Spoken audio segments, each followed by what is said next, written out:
All right, we're back in this episode and we're almost done with this capture the flag game. All we've got to do is a few more things here. So in the last video, what we did is we added our player spawns and we made the locked door in these rooms out here. So I put a room on the back of the castle. And if you guys haven't noticed yet, when I was building this map, I tried to make it almost identical to that boat level on Call of Duty. Like, if you do not recognize this from Call of Duty, this is literally the boat stage. But anyways, in this episode, what we're going to do is we're going to finish up our players' spawn rooms by adding some class selectors. So let's go ahead and jump into that so it doesn't take too long here. So the device that we're going to be using is called a class selector. So come down here in your Fortnite folder and just type in class selector.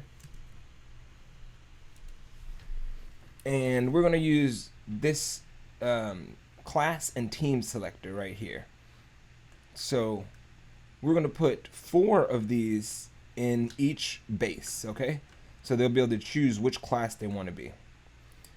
But to start it off, let's go ahead and set up this one so we can just duplicate it over. So the first thing that we need to do is go over here to the details and look at all these details. So they don't have that many. So the first thing we need to do is say class to switch to. Let's turn that on. Class slot. Remember, we made 4 classes before, so we're going to make each one of these a different class. So the next thing is time to switch.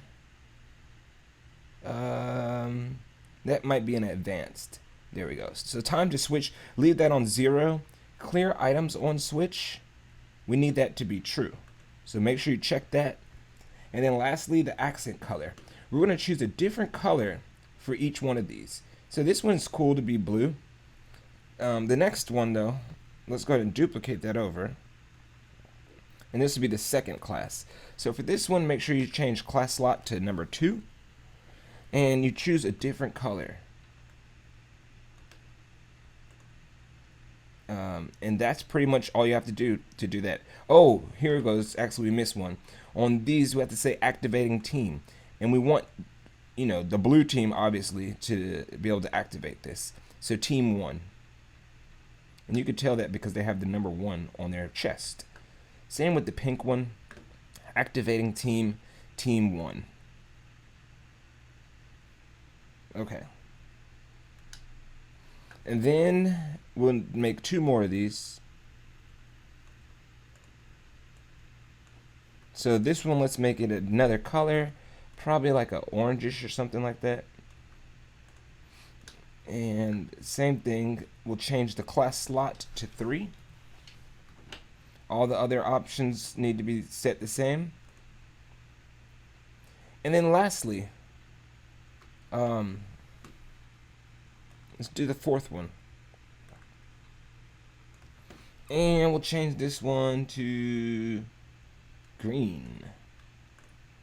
Now make sure you change the class slot to number 4. And that's pretty much set up for those. So all you have to do is go, when the player spawns in, they'll be able to go back here and choose whatever class they want. So let's go ahead and set that up on the other side as well, so that we don't get too far ahead of ourselves. And once we finish the game, we literally will be finished. So in this room, like I did in the last room, I had to rearrange my dudes so that I can leave this back row open. So that's what I'm about to do now here again. And you can come over here, right up in the middle of these guys. Let's give him some more space though. Put him right there. And him the same. Alright. So now we need the class spawner or the class selectors again. So put 4 here, and we might make them the exact same colors. It doesn't matter, but the only thing that does matter is this. So first, make sure your class to switch to is your class slot 1, right? And again, the colors don't matter, but the team does. Activating team, team 2 this time.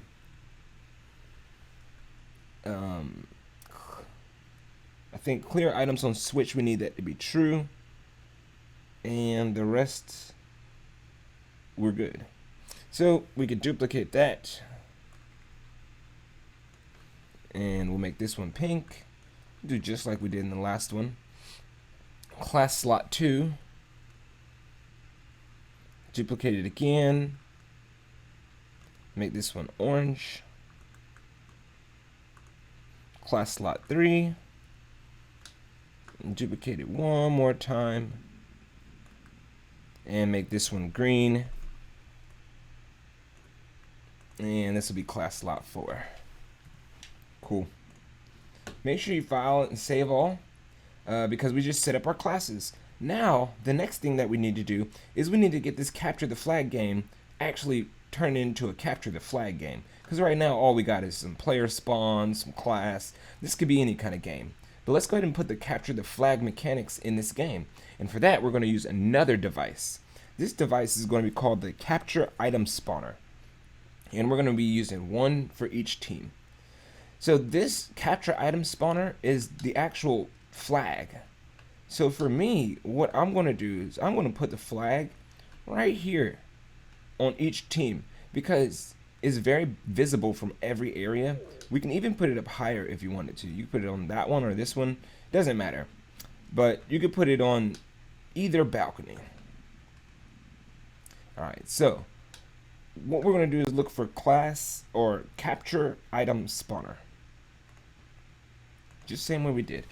Capture item spawner. Right here. And like I said, this is where your flag will be. So we're going to need one for each team. So for this one, all we have to do is come down here and set some details. So over here, make sure you come to this item list and press plus. Then we're going to go down to the index and we're going to look for flag. And that's the flag we want right there. Perfect. Okay, so this flag is what we're going to be using. Now remember what squad we're on. This is the red team. So we've got to change a lot of this flag around. Let's go ahead and set up some options. So the friendly team, this is going to be team 2 because we're on the red team. And it's going to be captured by the hostile teams. The accent color is going to be the red. See? There we go. And then return dropped items. We'll give it like 10 seconds. So that means whenever somebody's out here, they have the flag, and then they get shot and they drop it, then in 10 seconds the flag will come back here. Literally, that's all you have to do to set up your flag. So now we should go set up the blue side's flag over here. So remember, we want the capture item spawner. We want it for team 1, friendly team, hostile team, captured by the hostile team, I'm sorry. Team color. Remember to press item list plus. Go down here and find your flag. Now they got a blue flag. Return dropped items, 10 seconds. And there's your flag. So now we've got the red flag over there flying and the blue flag over here flying. Beautiful. Actually, I can move this blue flag over a little bit more to the middle. There. Now, you could put your flags up here on these balconies up here. But I kind of like mine right there. It's just very pure right there in your face. Everybody can see it. I can see their flag from this side. They can see my flag. Alright, cool. The last thing that we have to do in this video, we're literally almost done here. But the last thing that we have to do is set up our capture area device. So this is another device that we're going to use. And this device, we're going to put it like right here on each side, because this is where you have to go return the captured flag. So when you capture an enemy's flag, you're going to have to go return it. And I'm thinking you just return it right here. So let's start with that. Let's look up capture area device, and this is the one that we're going to use. Place it right where you want them to be able to return the flag. And remember, we're on the blue team this time, okay? So we need to add a flag here. We need to add a flag just like we did here. So come down here, and we're going to press the item list and plus, and we'll add a flag.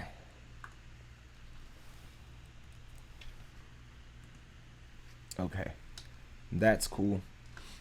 Next thing that we need to do is set this up. So for the starting team, what we're going to do for this one is, because this is the blue side, we're going to put the starting team as team 1. Accent color, team color.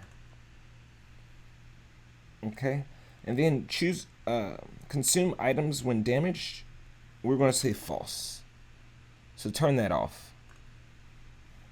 HUD elements, we need a beacon. So look for the HUD elements right here and turn it to beacon. And when you turn beacon on, then change your beacon from arrow to flare. And your beacon size, let's put it on 2.0. And the color, we're going to match the owning team. So it'll be the custom. So we'll just match the owning team. So this one will be the blue beacon. And that's perfect. Now all you have to do is set this same thing up for the red squad, and it'll be ready to go. So this is where they'll take it back to. Remember, when they get the flag and they capture it and they have to return it to their base, this is the spot that they'll return it to. So put another one here. And for here, let's set all those settings once more. So, item list, first put a flag there. Then what we want to do is starting team, team 2, team color, or team relationship color actually. Put team relationship color here. That'll be better for the accent type. We'll change the other one in a second. But consumed when dropped, change that to false. HUD elements, let's change it to beacon. Let's change it to flare and to 2. Beacon color, custom, red. Alright, that should be set up beautifully. And here, you can come over here and set your colors up as well. Alright, so the last thing that we have to do, because those beacons are now set up, is we have to do some binding. So we have to set those functions like we did with the lock door. We have to do the same thing with these. But let me change this one real quick from team color to team relationship color. And then file, save all. Now let's set up the binding for these beacons. So, on the blue capture area, which is this one for team 1, and remember that one's for team 2 over there. See, team 2. Alright, so for team 1, what we got to do is say enable. So come down here, and there should be some user functions, right? And on these user functions, we need to set these up, or some of them. At least enable and disable. So on the blue one, we'll say enable, and we'll press the plus sign. And we're going to look for that item spawner. So the first item spawner, it was this one. But let's double check that that's the one that we want. We want it to refer to this one. So that's actually item spawner 2. So that's why you always got to check, guys. Always got to check your work. So item spawner 2 is what we want here on enable. Okay. And we want to say when picked up. So on item picked up, right? Also, we need to put a disable. So close that down and open up disable. And we want this disabled when that item spawner 2 is returned. Okay, so what this is going to do is when the other team comes over here and they pick up this flag, then this area to return the flag is going to be enabled. And then when they return the flag to the other side, then this will be disabled. But here's the cool part is we're going to disable it whenever the enemy returns this flag here. So this will not be active. And also, we're going to disable it. So do another one and say item 2, item spawner 2. We want to disable it whenever we want to disable this whenever the enemy captures this flag. So we'll say when captured on item captured. Boom. That way it's set up perfectly. So that's set up for this one. And now we got to go over and set up the other one. So let's go ahead and do the red one the same way. So for this one, we'll start by clicking here. And remember the team has to be set, which I think we did that at the beginning. Team index 2. Cool. Now let's go back to these user options and we're going to enable and disable. So for enable, we want when this flag gets picked up, then we want it to be enabled. So that one's called capture spawner 1. So let's go back down here and press the plus sign and we'll look for item spawner 1. And when it's picked up, now we need to disable this when it's returned. So when this flag is returned here, this will be disabled. So item 1 and on returned. And then also disable it whenever it's captured. So item 1 on captured. Perfect. File, save all. And now what we've done is we linked up these devices so that they should work with the gameplay. And that's probably where I'm going to end this video because we are super extra close to having a complete capture the flag game. All we have to do next is set up like a player lobby, some HUD elements, and then we'll be ready to go. We'll be ready to test this out. So like I said in the last video, I hope there's some I hope we could publish this and put it up there, especially because it's the Call of Duty map, you know what I'm saying? It's just with a new skin. But it'll be fun to play. So thanks for joining me this time. I'll holla at y'all in the next one. Peace.